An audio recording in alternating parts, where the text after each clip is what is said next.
Hi there, this is Dr. Knotts. I want to talk to you today about the difference between the righteous and the evil. The Lord tells us in Psalm 37, verse 1, He tells us the difference, some of the traits of people that are wicked and those who are actually righteous. He says, "Fret not thyself because of evildoers, neither be thou envious against the workers of iniquity, because they shall soon be cut down like grass and wither as the green herb."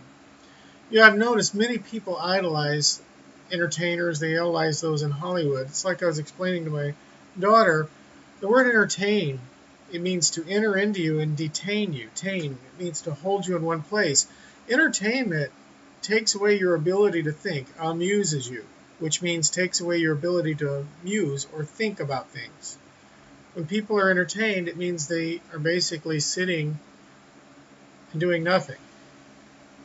People envy, and they often envy the wicked and the unrighteous. But those people, their time is limited.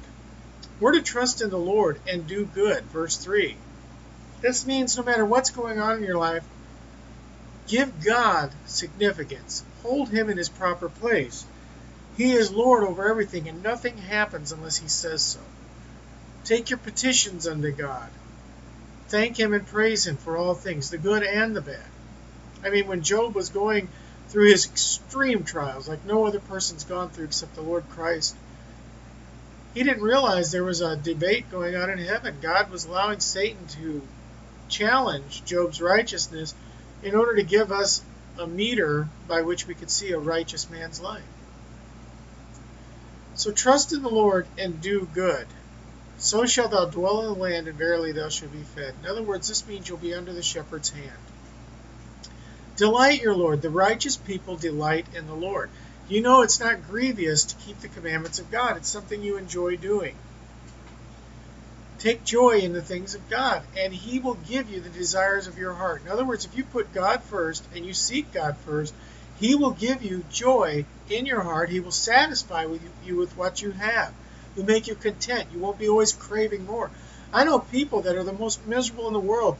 They're never content about anything in their life. They're always looking for that greener grass. It's always better over there. The problem is they haven't delighted in the Lord. When they delight in the Lord, He gives them the desires of their heart. Commit your way to the Lord. Trust in Him. I try to do this every day. I just finished doing it in my Bible time with God. I need grace for obedience to the faith. I need His mind to be mine. I need Him to control me with His Spirit. If we trust in Him and commit our way to Him, He will bring it to pass. And it says He will judge. He shall bring forth thy righteousness as the light, and thy judgment as the noonday. What does that mean? It means your decision making won't be troubled. You'll know what to do. You'll know right from wrong. Rest in the Lord. Wait patiently for Him. In other words, allow God to do His work. Don't worry about the one who's prospering in the way because of the man who brings wicked devices to pass. Many times people are a part of this world and they prosper as a result of it. Don't get angry. Don't be wrathful. In other words, don't try to act out your anger. Don't fret yourself in any way, and don't choose to do evil. Evil means self-will. It means choose your own way instead of God's.